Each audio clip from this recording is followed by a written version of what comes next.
Did any of this go out? Does any of this matter? I feel like Kurt Russell in The Thing. I'm just like speaking into the void.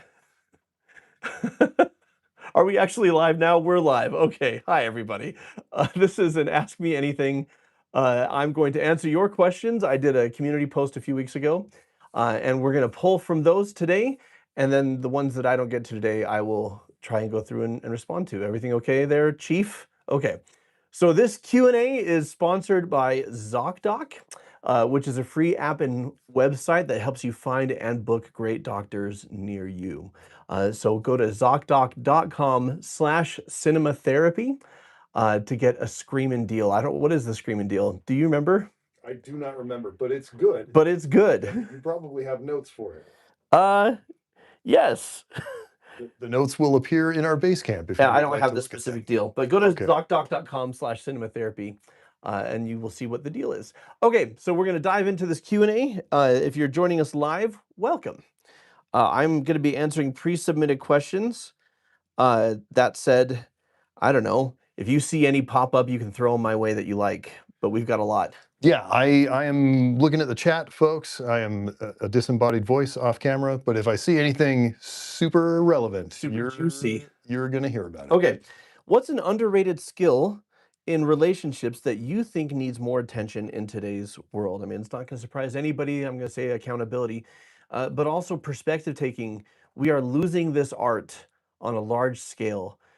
People find what they believe in, they dig in their heels, and they're already convinced. And it's like we talk about in this week's Wake Up Dead Man episode. How can you learn anything if you're already right? I mean, you're not right, but you think you're right. If you're already convinced that you have all the information. This is especially true in our relationships where people are far too eager to write somebody off because of basic relationship stuff. Sometimes people are snippy. Sometimes people are emotional. Sometimes, like things happen and we jump to, oh, they're toxic or they're terrible or they got defensive. It's like people get defensive until they learn how to do it differently. The best question to ask is, why does this behavior make sense to them, the person I'm interacting with? Is to consider that everyone's behavior makes sense to them. And so the quest then is understanding. Instead of doing the lazy thing, which is, oh, I don't understand it, therefore they're just a jerk, or they're just an a-hole, or they're just stupid, or they're just crazy. This again goes back to Wake Up Dead Man. If you start seeing, if you're fighting the wolves, anyone you don't understand is a wolf. So seeking understanding, engaging in perspective taking, and then recognizing you don't have all the answers, and you can't do that if you're not listening. So that would be my answer. And then also accountability, but I've waxed philosophical on accountability many times on the show. Yeah. SimbaFan94 says lost his mom in 2022 and lost a parent to suicide. Watching our channel has helped them a lot. Thank you. What's the username? SimbaFan94. SimbaFan94. I'm so sorry for your losses, and it matters. Like, it really means the world to us that what we do has helped you. Alan and I don't care about celebrity. We don't consider ourselves celebrities. We're middle-aged dads. That's what we are. That's the lane that we've chosen. But we love to meet people that our work matters to them. So thank you very much for saying that. And we're here for you. We love you. So thank you. Tips for handling communication. So I've got a lot of serious questions and I've got some silly ones as well. Tips for handling communication in stressful moments in healthy romantic relationships when you've only known unhealthy or unhelpful communication during stressful moments in dysfunctional family dynamics. In other words, I'm in a healthy relationship and I am lost. I don't know what to do. This is new. This is uncharted territory. The biggest thing to remind yourself is they're not them. The person you're with right now, you will have moments where you will feel triggered. Old anxieties, old fears, old hurts will rise to the surface, and your natural instinct will be to project onto your partner the motives and behaviors and viewpoints of the people who hurt you. So just remember, they're not them, right? They are not the people that you came from. And to tune into what is all the evidence I have to the contrary of how this person actually sees me, the love and respect and care and goodwill that they actually have for me, and trust in that evidence, trust in that experience. I might even start a journal of positive interactions, meaningful interactions that show just how much they care. Because the biggest thing that's going to be potentially harmful in your relationship is your own reactivity as you project onto them these fears. So that's a great question. Um, what's some general advice for helping with anxiety, preventing someone from trying new things? Uh, remove the standards. Trying is the standard. We get anxious because we're afraid that we're going to look foolish.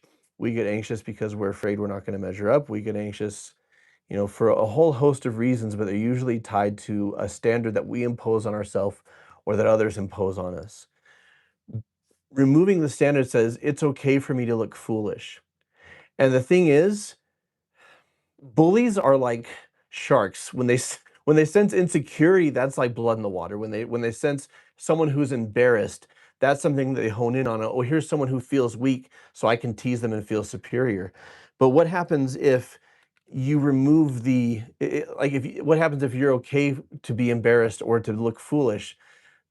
There's no power there. They can't really mock you if you're eager to laugh at yourself. And also, everything that you're good at now, at one time you were not. Everything you're good at now at one time was something you sucked at. You had to learn to do it. So trust in your own ability to learn new skills.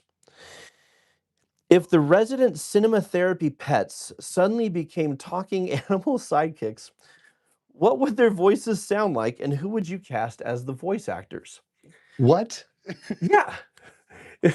It's like Look Who's Talking Now, the third Look Who's Talking, where the animals have inner monologues. I don't remember who those actors were. Sundance, my cat, is not a resident cinema therapy pet because he's not on set, but I count him. He's mine. Sundance would be voiced by Jeremy Irons. He is smooth as silk. He is charming. He's conniving. He's at once soothing and a little bit malicious and mischievous. He's a very loving cat, and he's also a murderer. And you need someone who can do all of that, and that's Jeremy Irons. Alice, may she rest in peace. I was talking to Alan about this before. Alice would either be Betty White at her most filthy or Wanda Sykes at her most filthy. And then Gandalf, the obvious answer, but probably most accurate, is that he would be Doug from Up. And if you interact with Gandalf, he has Big Doug energy, BDE. That's what that stands for, right? Big Doug energy. And Yes, Jono. yes.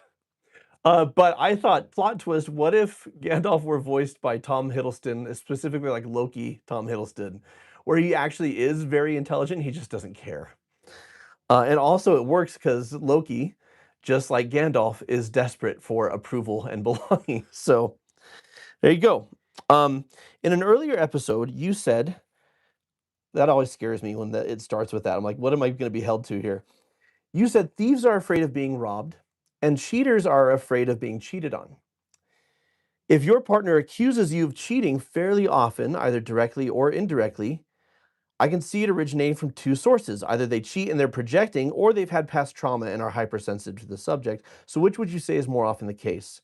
And what are some telltale signs of the underlying motive? In other words, somebody who's constantly accusing others of cheating is either a cheater themselves or they've had trauma regarding cheating. So can you tell which is which? Check their DMs. This is a good. I'm very practical on this. Look at their DMs. If look, and you'd say, well, isn't that a violation of privacy? Yeah, but also be a little bit of a detective. In his book, How to Avoid Falling in Love with a Jerk, Dr. John Van Epp talks about being a detective in your relationship. It's not about betraying trust or conveying that you don't trust. It's about being observant. And aside from checking the DMs, I would say, what's their relationship history? I think you could tell fairly easily. Like if they were cheated on in the past, that's most likely where it comes from. Cheating isn't like abuse. In that a lot of people who are abused, not a lot, but people who are abused, some of them become abusers, right? It's usually not the case that someone gets cheated on, so they start to become a serial cheater. Usually people who are cheated on know how bad that hurts and don't ever want somebody to go through that. And so if someone has a history of being cheated on, it's most likely that. If they don't have a history of being cheated on, but they're constantly worried about it, maybe they're a cheater. Uh, I have a quick one for you. yeah. Uh, Apparently, this question is for both of us. People don't understand. This is an Ask Jono anything, not Alan. Yeah. But Jono, where do you go to find news? I watch Jon Stewart. This is from Adile Cryer 3779. Um, honestly, I watch the Jon Stewart on the Daily Show every Monday, and then for what our president and White House are currently saying, I literally only pay attention to what they say. Like I'm on social media, so I catch reports of what's going on. But I don't ever want somebody to say, "Well, your opinions are based on fake news or your opinions are based on, news outlets spinning things." So I only ever respond to what's being said and done, and I'm like, "This is actually from the White House. This is what they said." This is the rest of my news, like local news and stuff, I don't know, I'm not that much of a news hound. What about you? Yeah. There's a couple local papers that I read, varying degrees of quality there. And then I'm much more of a news hound. But Yeah. I will read good reporting from trusted outlets on, like, I'm mostly on Apple News because I'm an Apple guy. Yeah. I like, and this goes beyond news. I like people who are able to see both sides of things. So for example, a reason I like Jon Stewart is because yes, he is, left of center, yes, he is a liberal. He also does not hesitate for a second to call out his own people and call out his own party. It is never like we're the good guys and they're the bad guys. And there was are you watching Jon Stewart recently? Like last week, Trump signed a bill for medical benefits for veterans. And Jon Stewart's like, I gotta say, like, that was a win. Like that was, so I appreciate anybody who whatever side of the aisle they're on, they don't bang they're evil and we're good and that's just it. I like nuance. And I like that on most subjects as well anyway. Okay, top 3 things to remember as a first-time parent. 1, check to make sure somebody has the baby. But it's funny, but it's also darkly sad and true. Like, make sure somebody has that child. Don't just assume they've got them. The second one, in your relationship, well, you're never ready. People are like, "How do you know you're ready to have a kid?" And I'm like, "Well, that's no one's ever ready. That's what makes it a growth experience."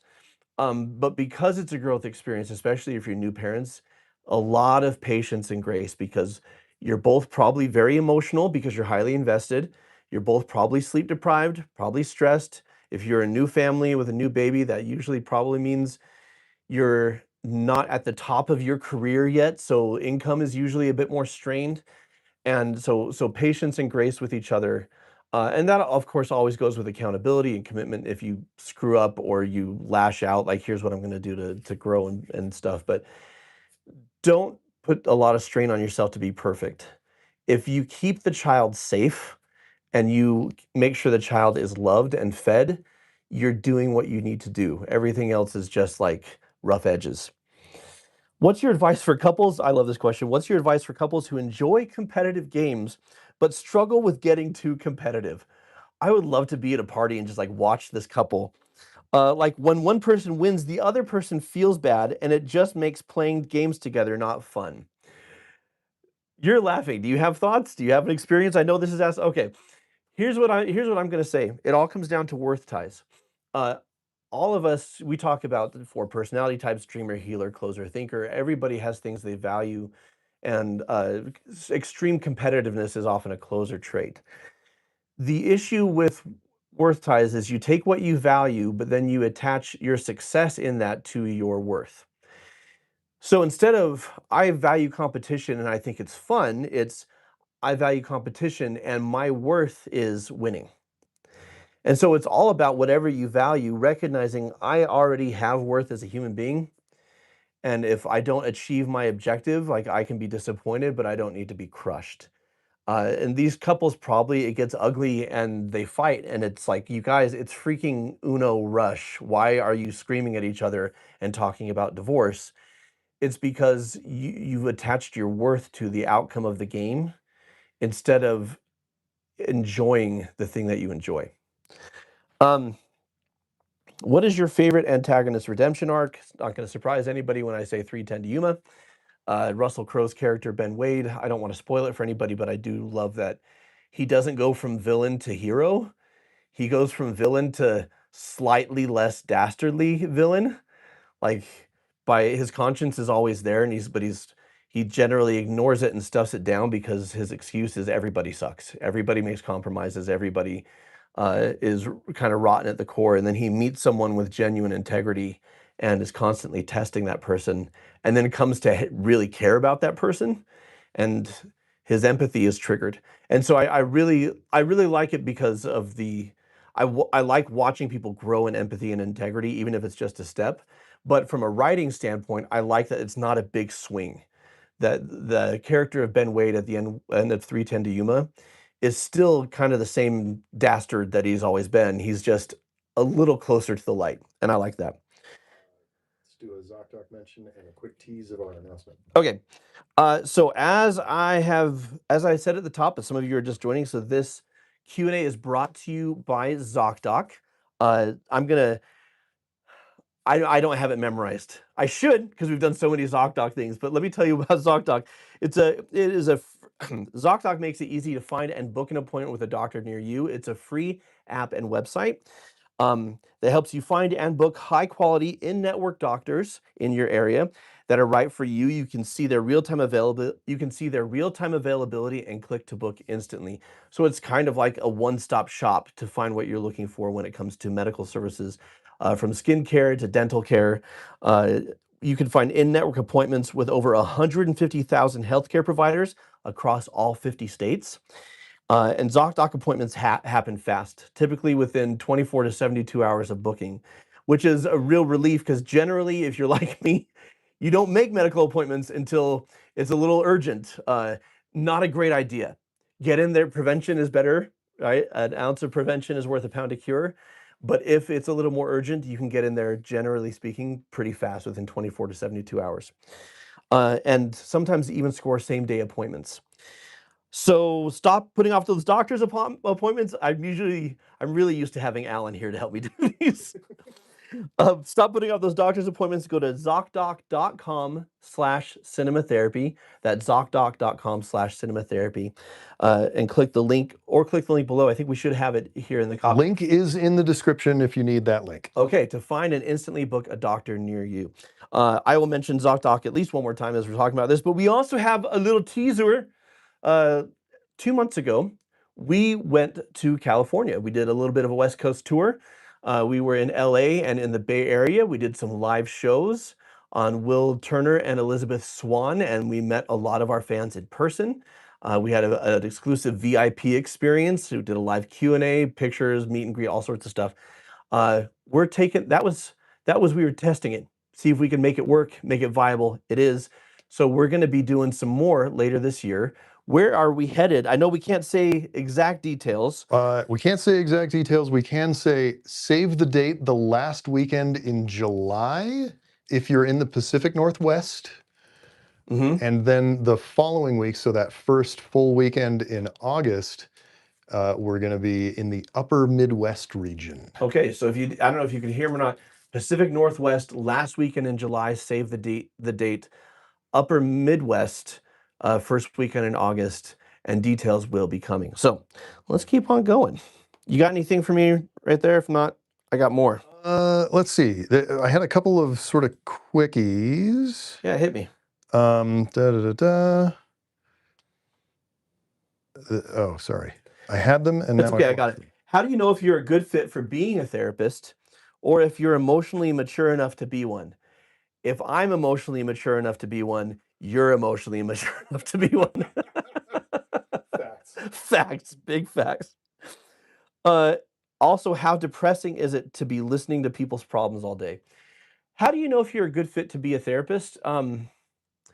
I've known people who thought they wanted to do it and then they pivoted, right? And they became academics and they did they're doing like psychology research and stuff like that. Here's what I would say. Do you already love sitting with people,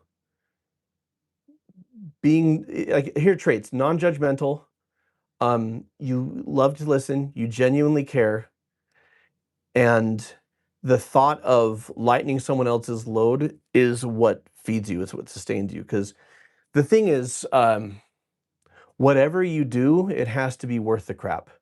There is no career you can choose that doesn't have aspects of it that are unsavory, unpleasant, or boring. And so you have to find something and choose something.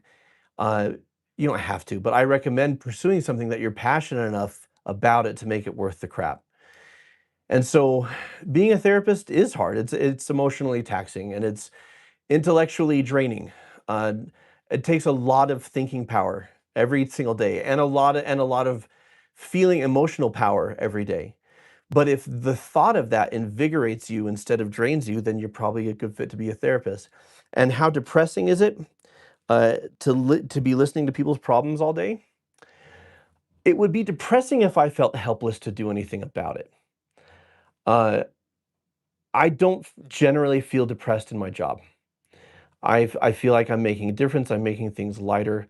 That's not to say I don't have heavy sessions or things like that. And hand in hand with this is people ask me, "Is it hard to leave it at the office?" I'm like, "Not even a little bit." And it's not because I don't care. It's because I have to recharge and take care of myself to do the job. And so I feel zero guilt about not thinking about people when I'm at home with my family. I feel zero guilt about not staying up late at night worried about people. I feel zero guilt about that because I'm like, I'm taking time for me. So when I show up, they've got my A game. Um, Okay, got a quick one for you. yeah. Can we see a picture of Sundance? Can we see a picture of Sundance? Sure. I have one on my phone. This is gonna be phone to phone, so we'll see how this goes. Here is the little rascal. This is my most recent picture of him, actually. This is him and I. How does that look? Is that Here, Alan's gonna? right up there. So there's Sundance, and then if you scroll down on Alan, there's Sundance murdering a bird, Oh, come on. or after he murdered a bird. He was very proud, and he wanted me to see. That's how I know he's a serial killer. Like he likes to watch. Like he's weird like that. He's kind of a little freak. Uh, Another quick one. What do you do when you're alone and have no one to talk to? um, I talk to myself. uh, I watch movies. I mean, I'm not faking it for this channel. Like I like to watch movies, and I like to work on projects. I love to. My biggest kick the past few years is like family and personal history, and putting together like photo albums, and then writing out the story. And then once I'm caught up on my own life, I'm gonna go back. I already have set up where I'm gonna do this with my dad, and I'm gonna get all his pictures and capture his whole story and that type of stuff. So that's what I do. I also sleep and eat like a human being. I am, after all, a real boy. How to deal with breakups, the feeling of regret and still loving the person, but ultimately having to end things. Um, I find the best way to deal with a breakup is to remember that the pain is temporary and natural. Like you have a psychological and physiological and emotional bond with somebody that doesn't just evaporate. And it's the same advice I have for anything. The only failure is to learn the lesson. A breakup is only truly depressing if you stew and get bitter and feel like you lost something you were entitled to, instead of seeing it as an opportunity for growth in wisdom and compassion. I think every relationship helps you be better for the next one, um, until ultimately, hopefully, you lock in and there is no next one, and then that's a whole new ball game of staying in that relationship and growing within it. As someone diagnosed with disability level ADHD, this is a longer question, so I'm going to shorten it. As somebody diagnosed with disability level ADHD and probably anxiety and depression in there too, I struggle with purpose and values while trying to figure that out. Have found I have a very large problem with poor self worth and self esteem.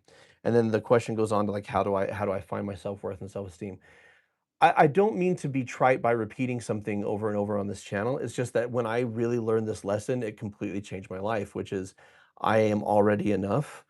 And the logic I had with that, as you may have heard me say, is that every single person on the planet is just a collection of strengths and weaknesses. We talk about this in our soul episode where Alan very eloquently says we're all just sacks of meat. Okay. So we either, none of us have worth or we all do. And either we all deserve love and belonging or none of us do. And then I tell people something that sounds like an insult, but you're not that special. There is nothing so cataclysmically wrong with your weaknesses or growth opportunities that you alone are on this island of I don't deserve love, while everyone that you give love, safety, and belonging to, despite their imperfections and their mistakes, they deserve it and you don't. So to sit with and really embrace my weaknesses are just growth opportunities. My strengths are gifts to the world and to myself, and my worth is already there. Now, ADHD, anxiety, depression, these are experiences, but they're not indicators of worth or worthlessness, or strength or weakness. It's a great question. Okay. Yeah. Another quick one from the chat for you. Mm-hmm. This one's just sweet. Thought it would be nice to have someone check in with you too, Jono. How you doing? I'm doing really well. Some of you may know I had a rough marriage, but a very healthy divorce and really solid post-divorce friendship. You want insight on that, you can go to my other channel, Mended Light. My former spouse and I still work together and have done a lot of videos on how to make that transition and co-parent in a healthy way. But on a personal note, I got engaged a couple weeks ago. No, I got engaged about a month ago. And I'm very, very happy, very much in love, and really found like I fit a person that is kind of like an exact match for me and what I want and what I'm looking for. And she feels the same. So it's pretty awesome. Thank you for asking. I'm doing very well. Not that this means anything at all, but Megan and I are also very happy. We love Jono's fiance. Thank you. Yeah. Her name's Carly. We're very pleased. Yeah. She's such a good fit for me. And we go to the movies every week. All the together, time. all the time. Okay. Next quick one. Maybe not as quick. I know therapy can stir up a lot and lead to more depressive/anxious spikes. What can help between sessions so it doesn't get overwhelming? So question is, therapy can stir up a lot of anxiety and depressive feelings. They can hear you. Okay. In between sessions,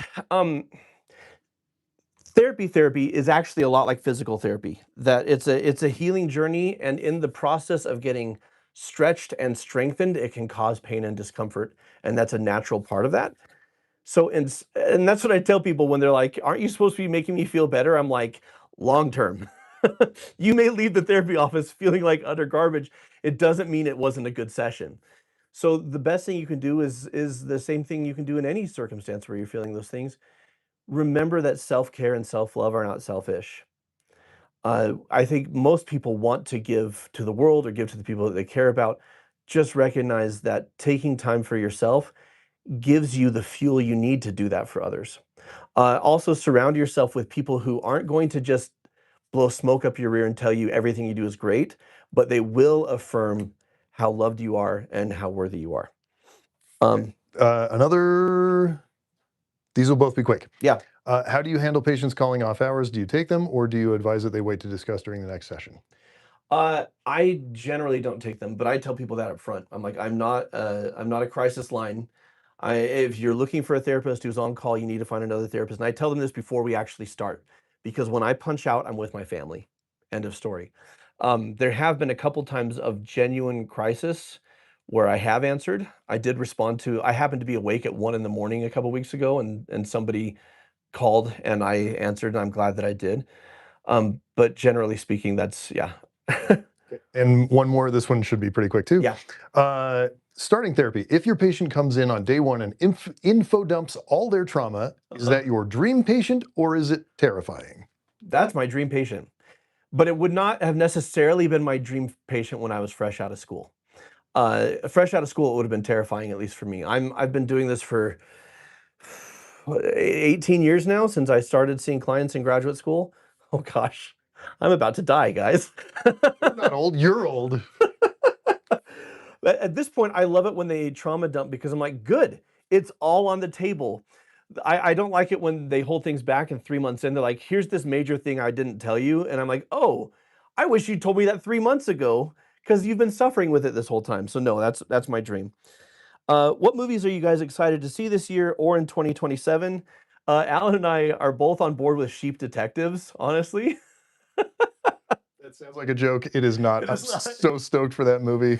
I'm a huge Craig Mazin stan. He's the writer. Disclosure Day, because we're, Spielberg, we're both 80s kids.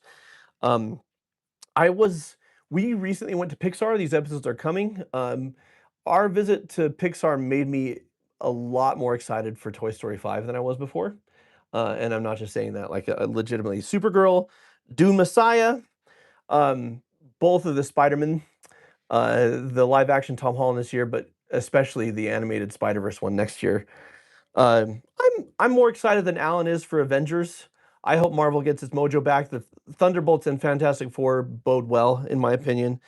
And then, but really, Man of Tomorrow and the Batman 2, I'm really excited for because I love Superman and Batman done well. Just a reminder, this episode is brought to you by ZocDoc, which is a free app and website where you can find and book great doctors near you, and you can search over 150,000 providers across 50 states. You can book within 24 to 72 hours usually, and the link is in our description. It's ZocDoc.com/cinematherapy. But if you have any medical need right now and are trying to find someone who's the best fit for you, please use the link in our description. Check it out. Okay, tips on connecting with and helping my ADHD kid regulate when I myself struggle to regulate with my own emotion. When I myself struggle to regulate my own emotions. I could speak to this directly. I have ADHD, and I have passed it on to my progeny. You're welcome, kids. And one child in particular, he and I are closer than we've ever been. We actually have this is the healthiest our relationship has been in a decade.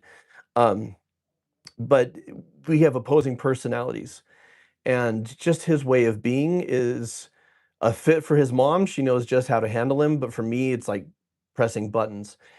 And the thing that I've had to recognize and realize is one, he's the child, I'm the adult. I have to rise to a different standard than he does. And two, when I'll just say it, he reminded me of my childhood bullies. And I recognized something is like when I would drop the hammer on him, not literally, okay, but when I would drop the hammer on him, it was because subconsciously and emotionally, it was like I was bullied as a child. I refused to be bullied as an adult. And so I would meet anger with anger, I would forcefulness with forcefulness. And I realized if my child is bringing up emotions in me, which children will. Alan can attest to this. Being a parent will bring any weakness that you have or trigger point that you have or insecurity that you have. If you didn't have kids, you might be able to bury them for the most part. Kids will bring them right to the surface. To make sure that you're getting support for processing that and not making it the kid's responsibility to that like how you feel is their responsibility. It's not.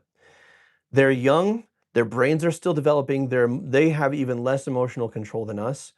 They need presence, they need patience, they need love, and they need structure and discipline.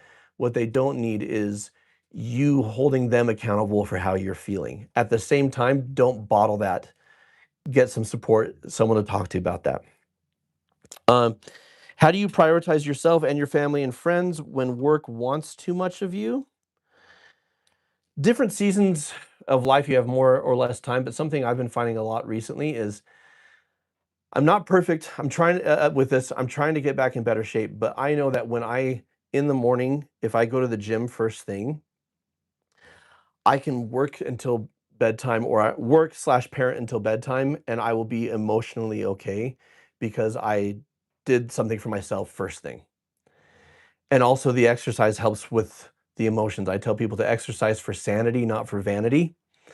Um, so if you can set aside an untouchable time for yourself every day and make sure you get something in for yourself. Maybe it's I'm going to watch Brooklyn Nine-Nine for 20 minutes. I'm going to watch an episode a day just so I can do something for me that makes me laugh. It's easier to not resent others for their demands on your time or to get burnt out. Okay, quick one for you. Yeah. How do I stop having a pessimistic view on guys as I go into college? High school guys are always goofing off. I want to believe emotional guys are out there, and I want to date and have a husband someday. Yeah. Um, well, okay, here's what I would say about I that. was going to say there's a short version, which is they will grow up. Yeah, that is the short version. Don't settle.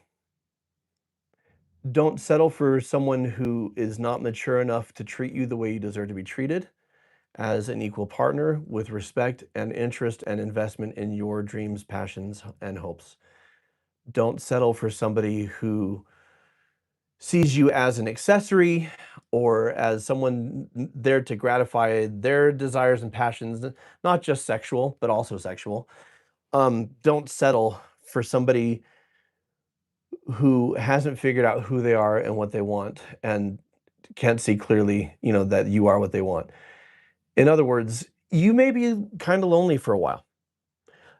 And I'm not saying don't date. I think dating gives great experience. I think it helps us to figure out who we are, what we want. What I am saying is, it's better to be alone than to be with someone who mistreats you. So make sure you're actively engaged in building a life that's worth living on your own, that you enjoy on your own, that you're passionate about, that is fulfilling. People get stuck in, I need a partner in order to feel fulfilled. And I talk about this a lot. You Complete Me in Jerry Maguire sounds great, and it works great as a movie script. It works great when Renee Zellweger gasps when she hears it, but in real life, You Supplement Me doesn't sound romantic, but it's a much more healthy relationship. I love my life and I love me, and now I found this specific person that I wanna bring into it. I like to say that if you're afraid of drowning in a sea of loneliness, you're gonna grab a hold of whatever slimy piece of driftwood that comes floating by. So learn to swim on your own and be okay to be on your own. And instead of I need a man, it's like, oh, I don't need a man. I'm fine. But I want this man. This man I want to invite into all of this. So it's a great question. What is what is your favorite dinosaur? If we're talking species, I'm very, very basic. Absolutely T-Rex. Anytime in the Jurassic movies that the T-Rex shows up, even if it's one of the lesser Jurassic movies, I'm like, hee T-Rex. Jurassic World Rebirth, wasn't crazy about it. Love the T-Rex river scene. But if we're talking an individual dinosaur, it would be the baby from the sitcom Dinosaurs, as seen on TGIF on ABC in the early 90s, not the mama.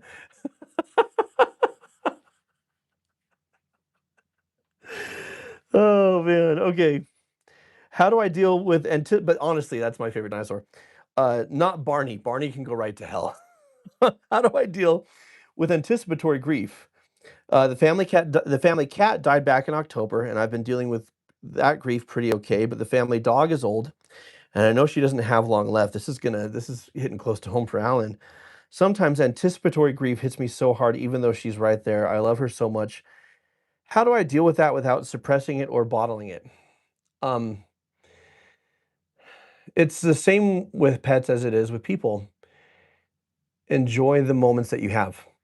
The great thing about if there can be a great thing about anticipatory grief is that you have a runway to prepare, but not just to prepare for the loss, but to enjoy the time you have left. My mom died suddenly. It was unexpected, and it was literally she was alive, and then I got a phone call from my dad. Um, and that was not everybody knows this. It was medical malpractice is the reason why my mom passed away. Uh, I'm glad for her that it happened quickly because I know, she was gonna have the rest of her life was not gonna be high quality of life anyway. She had a lot of medical problems. So I'm glad for her that she wasn't suffering, but I was sad for us because having time meant I could enjoy the time that was left. And to that point also, it's a good reason why I try not to let people wonder about my feelings for them if I care about them or I appreciate them because the thing that brought me the most peace after my mom died suddenly is that, like said, you know, thing where I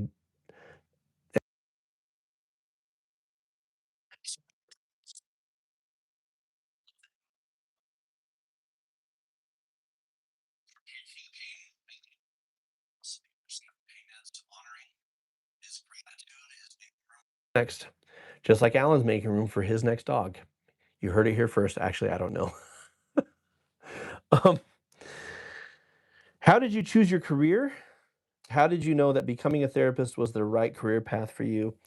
And what advice would you give people choosing their career path? I'm going to start with the last one. Hang on 1 second. We had a little sound hiccup. Oh no. Uh,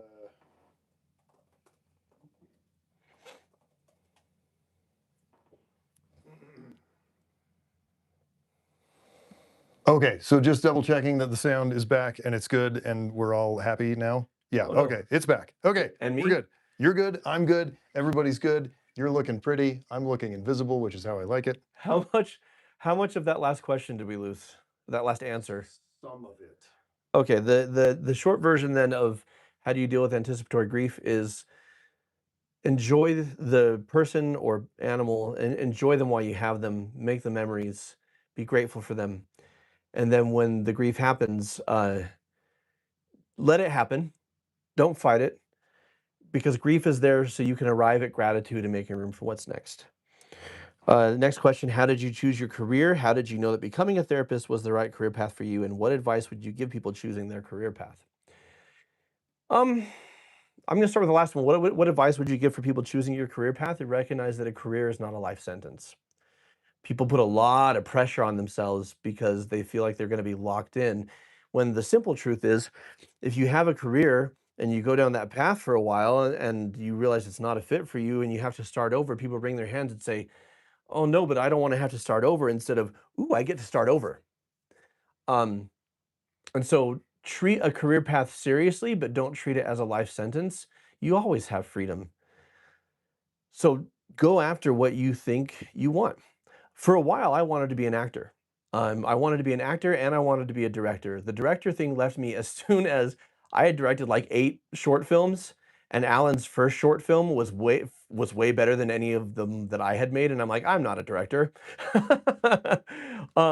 I still wanted to be an actor, but I chose to be a therapist. I'll get to that in a second, but it proved to be the right decision. I was just thinking about this a few days ago. Um, After I started my family and I was well established as a therapist, I'm like, I'm going to try my hand at acting again. I got representation. I started to get auditions, and auditions were so soul sucking and humiliating, and for me personally, that I realized, oh, speaking of worth the crap I was talking about earlier, I don't love acting enough to put up with all the crap that comes with acting. And any professional actor will tell you that. I have several professional actor friends, and they will all tell you you have to love this so much that you're willing to endure all that comes with it. If you kinda like acting or it's fun, that it's not a career pursuit for you. Which is why, like, because the thing I really loved is making movies with my friends. Frankly, like, making movies with Alan, like, that was so I intend to return to acting at some point, maybe do some community theater, things like that when my kids are grown, but I knew I made the right choice, because I got a job at a group home for at-risk teenagers, and I was a mentor, I wasn't a therapist, I didn't have the training or the licensure to be a therapist yet, but I was a youth mentor, and I found the work so satisfying, and Alan knows that because I would come home and mention that, but nobody in my life at the time really knew to the extent because HIPAA, like, I couldn't talk about anything that was going on at work, and I still can't tell those stories, but what I can say is, like, that was so gratifying for me that I'm like, "I'm gonna be a therapist." And if you watch Wake Up Dead Man, you know that the whole idea, I wanna be a therapist, started when I was a missionary. You can learn about that in this week's episode. Um, is it okay to cut off your loving family if you no longer believe in the religion they do? I'm afraid if I tell them I'm not a believer, I'll be shunned. Should I tell them? So first of all, is it okay to cut off your loving family if you no longer believe in the religion they do? No. Difference of belief is not a reason in and of itself to stop associating with people who love you and who you love. Difference of belief leading to rejection or shunning? Yes. But you say they're loving, but you're worried about being rejected. What I'm hearing is conditional love. They are loving as long as we're playing in the same sandbox, as long as we believe in the same rules and we have the same structure. I think you should tell them. I don't think you should shun them outright because you'll never know if they could have stretched to make room for you. When I was growing up, I had, I'm part of a faith that's very big on, stay in the boat. And I had a cousin who didn't. He says, this isn't for me. And I remember the example of his parents and my parents, and then the cousins and siblings all followed suit because the parents led the way. And they're like, it doesn't matter. He's still family, like they're always welcome, always wanted, always loved. Um, And I know he was afraid that his family would reject him and shun him, and I remember him telling me, my cousin, how pleasantly surprised he was. He's like, "They still love me. Didn't see that coming." So, um, I will say, though, it's important to live authentically and to recognize that if rejection happens, it will hurt, but rejection is an indicator of the limits and biases and prejudices of the rejector, not the worth of the rejectee. If you tell your family and they reject or shun you, recognize that you're doing what you feel is right, you're doing what you believe is right, and you're being honest. And if they can't respect you there for that and meet you there, as painful as that is, you're at least living authentically and living honestly. That said, and I know people tell stories all the time about their family shunning them because of religion. What doesn't seem to get as much like airspace, but I see a lot in my personal life, is people who leave their religion and their family and friends are like, okay.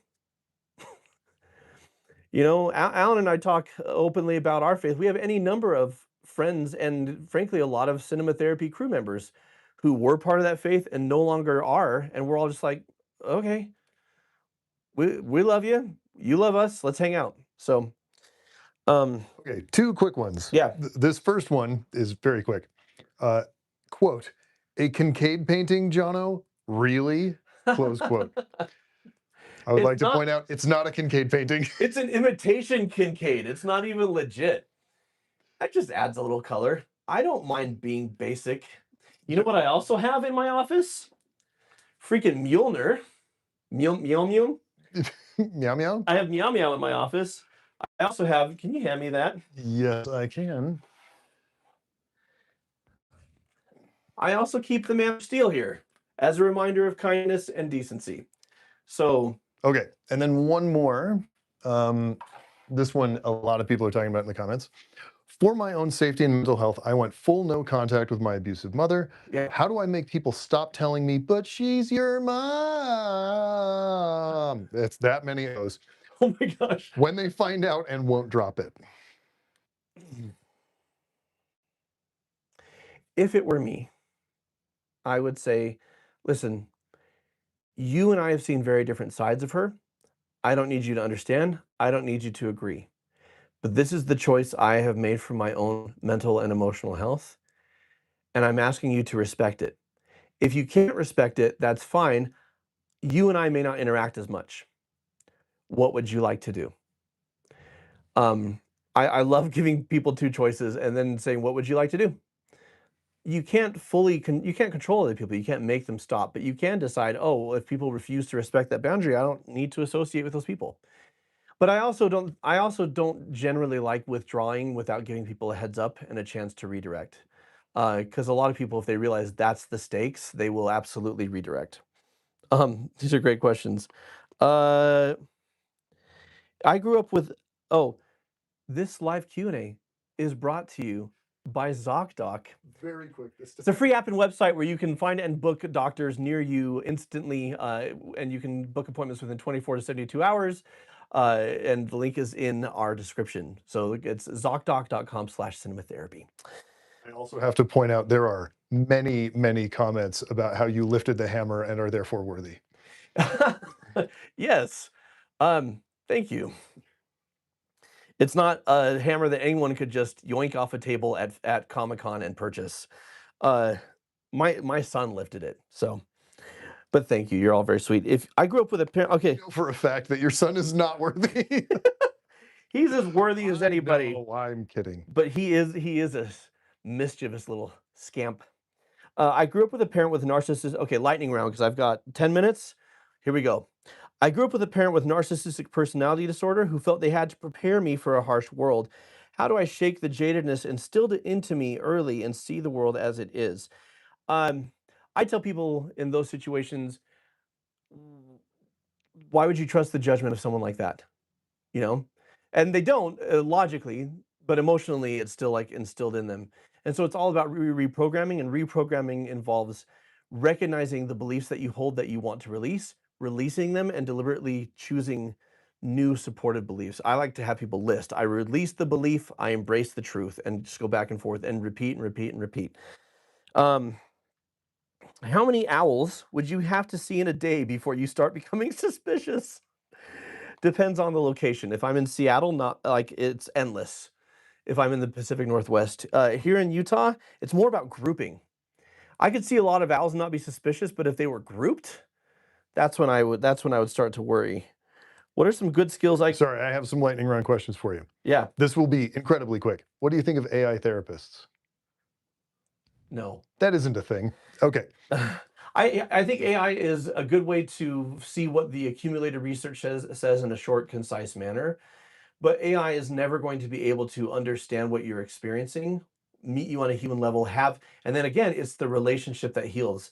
You can't have a relationship with AI. It's a text predictive engine. Yeah. I can barely date because I'm scared of affection, yet I yearn for affection so badly. What do I do? What is the two penny version of that?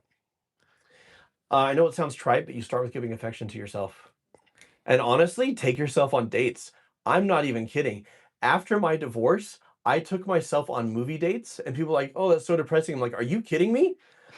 I was by myself in the IMAX. I was having the time of my life. Um, so start with, how would you want to show up in a relationship? Show up that way for yourself first and foremost. It'll help with the pangs of loneliness. It'll also help you to realize how you want to be treated. And if you can't find someone who treats you at least as well as you treat yourself, they're not worth dating. Okay. One more quick one. Yeah. I want to know what to do. As far back as I can remember, I've always been helping anyone who needed help with whatever they needed help with. Yeah. Whenever I hear about a problem, I immediately offer up help, even when it puts me in debt. So it sounds like they want to. How do they not help people? Is what it sounds like, which sounds horrible when you say it that way. But yeah, I think when you overextend to the point of self betrayal, you are hurting yourself, but you're also hurting the people that you are trying to help. You hurt the people who you are trying to help because they're not learning to take care of themselves. They're becoming dependent on you. Not only are they reliant on you, but they will blame you if their life isn't good because they will expect you to make it all better.